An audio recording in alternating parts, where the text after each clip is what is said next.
Welcome to the class of cryptography and computer networks.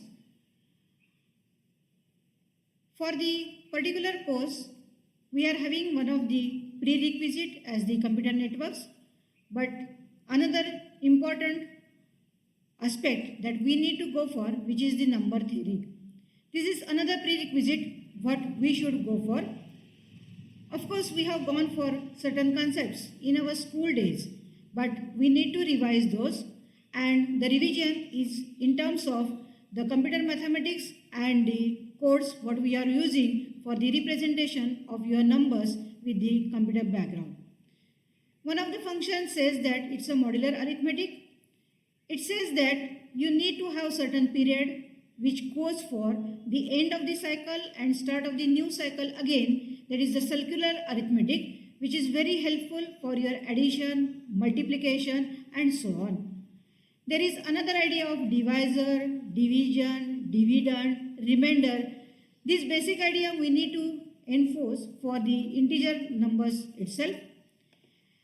One of the important function, that is the congruence function.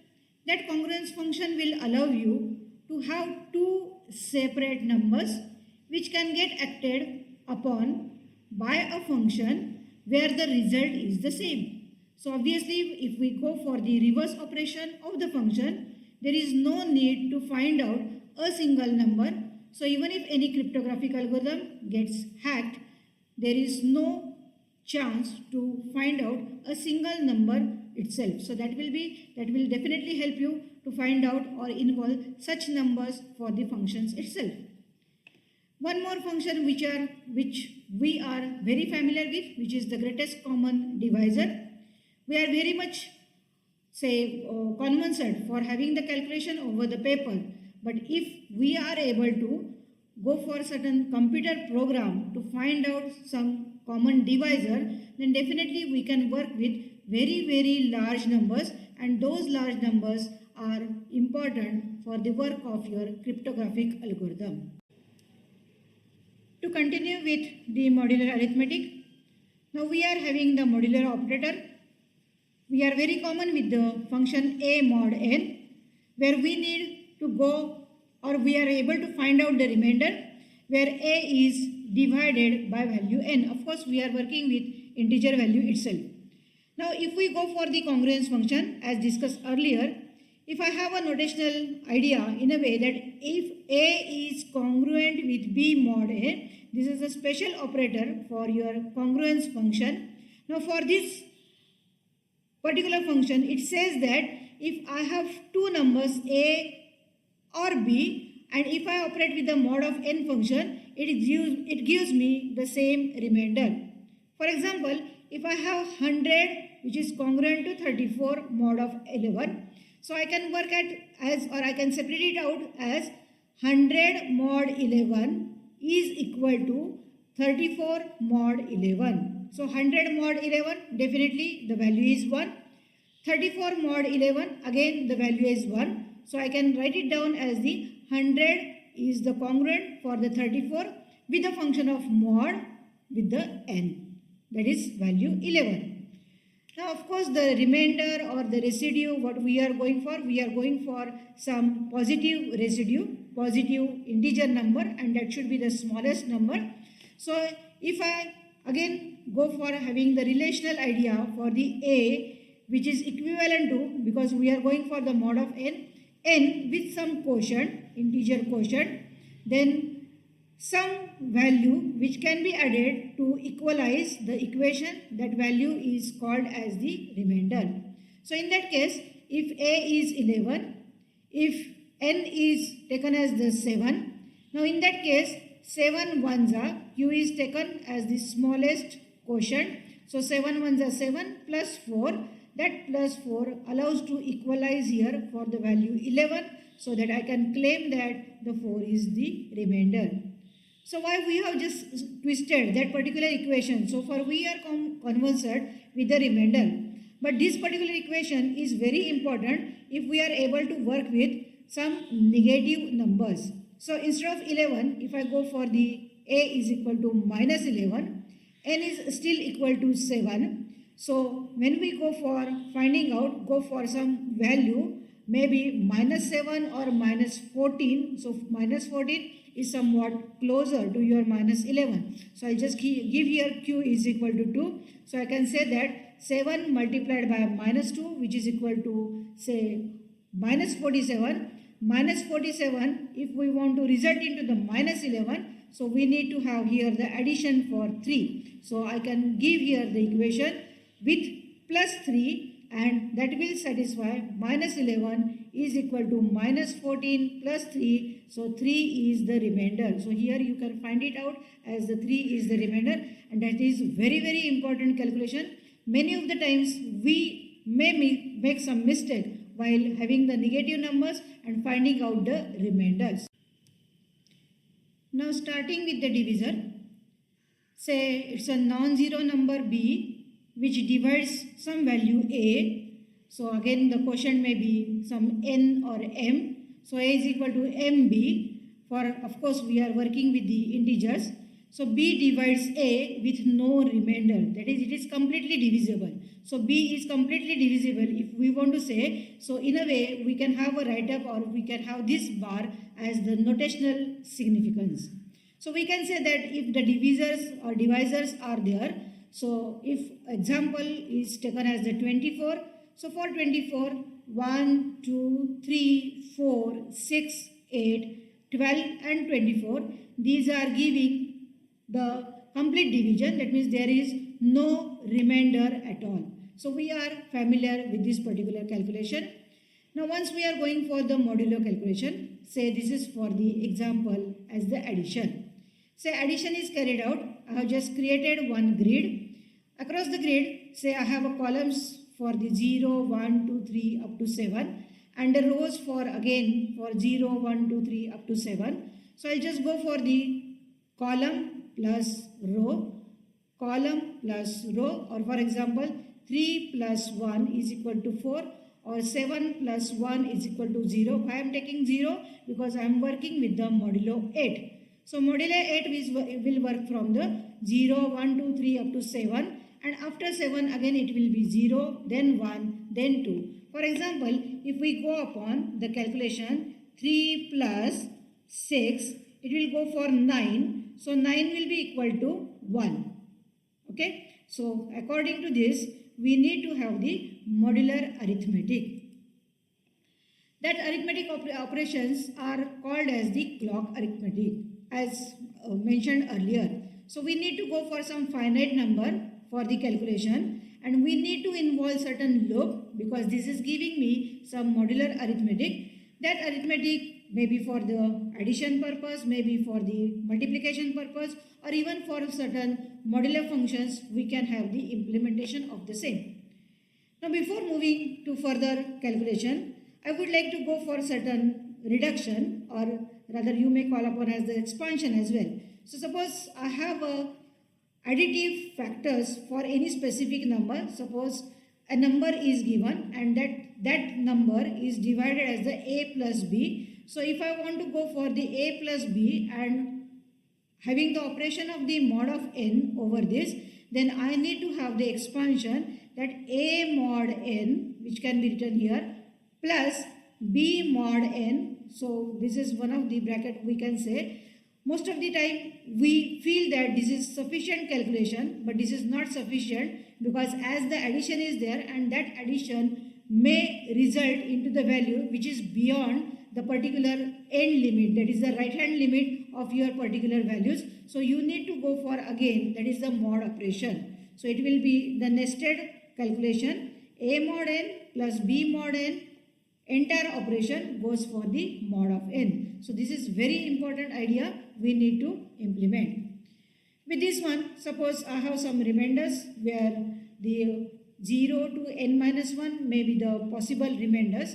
So if I go for here a plus b, which is congruent for a plus c over the operation of mod of n, being a is the common, I can have a further claim that it may result that b is congruent to c mod n, because a is the common one, we have taken it out. Now we can claim that b is congruent for c mod n.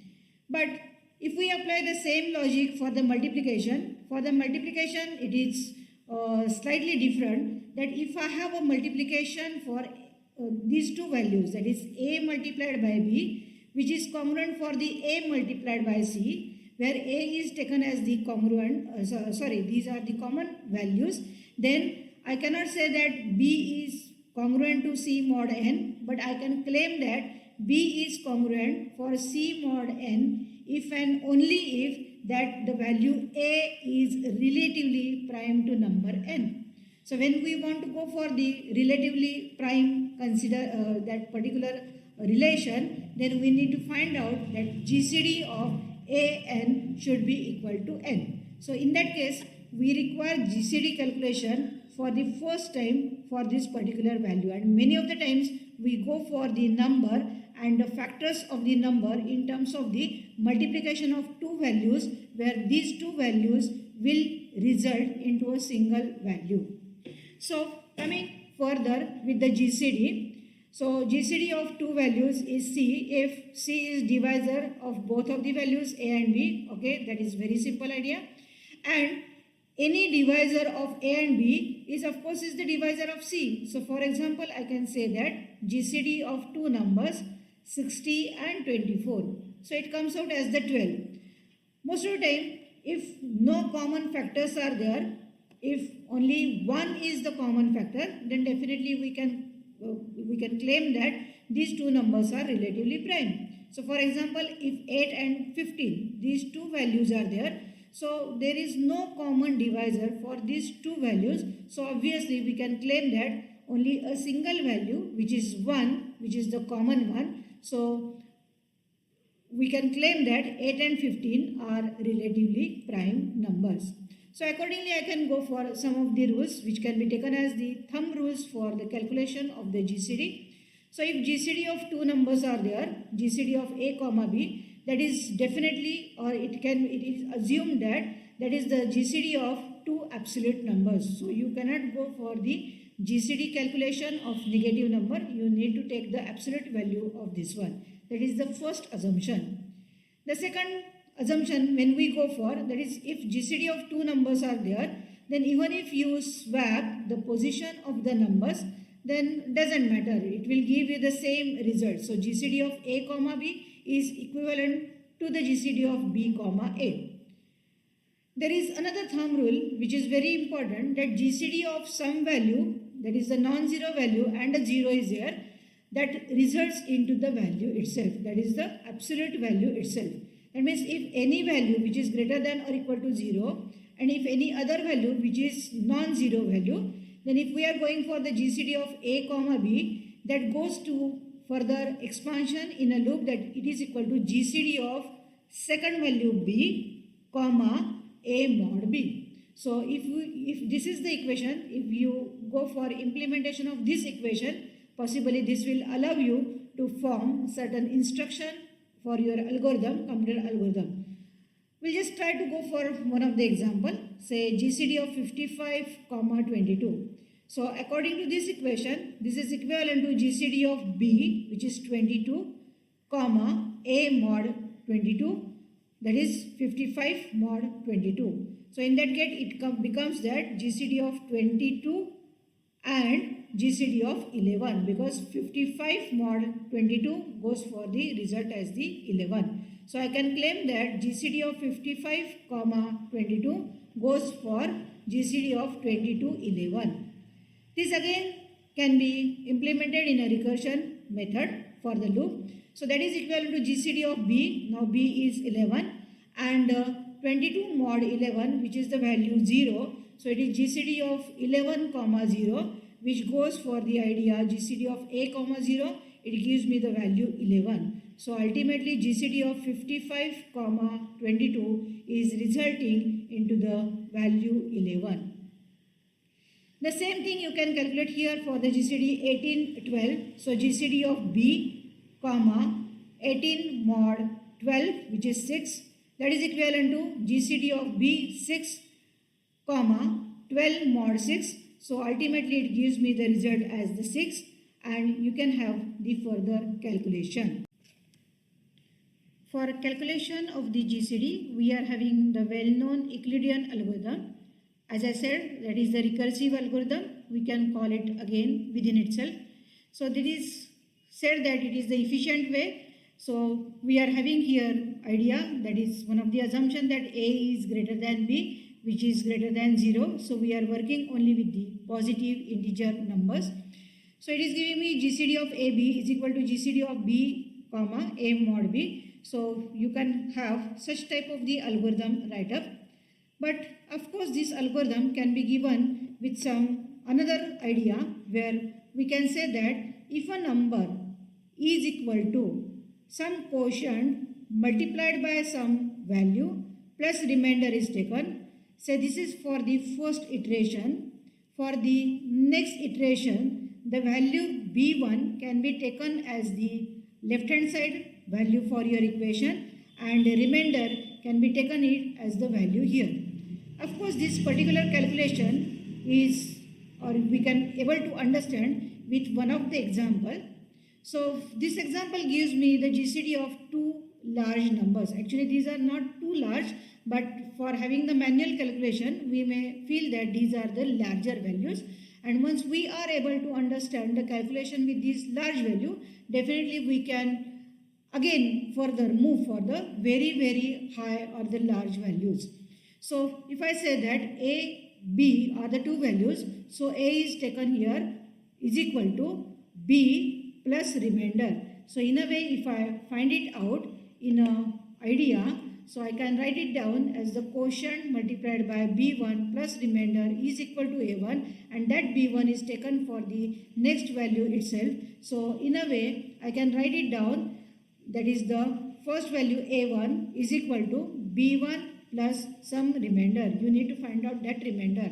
Now this value comes as for the next iteration here, and this remainder 904 can be taken as the B2 value. So the second level of your equation comes as A2 is equal to say B2 plus R2. So when we go for the GCD of this particular step, says that it is the GCD of these two numbers 1066 plus 904, and this particular step says that it is the GCD of 904 and 162. So in a similar fashion, if you try to solve this particular up to the some end calculation, obviously the end calculation will come up with the sum number comma 0. So once such type of the calculation is observed, you can say that it is the end of your loop and your function will try to exit from this particular loop and it will give you the value. So it will result into the GCD which is equivalent to 2. So ultimately the entire calculation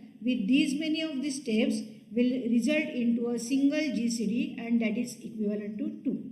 Just take or just have a look with this particular example, which is the solved example, and if any query you may ask me, you may write it down for this particular one. Of course, we may have certain tutorial over this calculation. So just have a glance, have a minute over this to just try to understand the particular example.